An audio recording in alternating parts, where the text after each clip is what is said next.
Sinabi ni Jesus na siya ang tinapay ng buhay. Sinabi niya rin na siya ang ilaw ng sanlibutan. Tinuturo ng Biblia na ang mundong ito ay kaharian ng kadiliman. Kaya ang karamihan ng tao sa sanlibutan ay walang pagwawari sa liwanag ng katotohanan na bumabalot sa pagkatao ni Jesus. Dito sa ating bansa, napakarami ang nagsasabi na kinikilala nila si Jesus bilang anak ng Diyos. Subalit, wala silang interes na kilalanin siya ng lubusan. Ang wika ni Kristo ay ito: "Ako ang ilaw ng sanlibutan. Ang sinumang sumusunod sa akin ay hindi lalakad sa kadiliman, kundi magkakaroon ng ilaw ng buhay."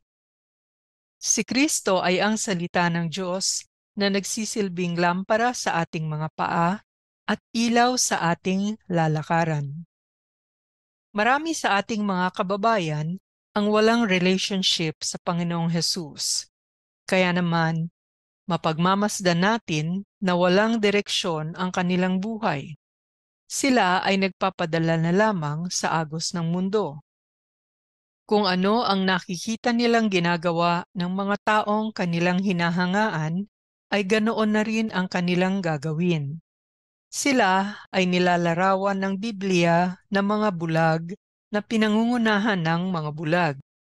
Marami sa mga mag-aasawa sa ating bansa ang laging nagbabangayan kapag ang isa ay nagkakaroon ng pagkukulang sa asawa.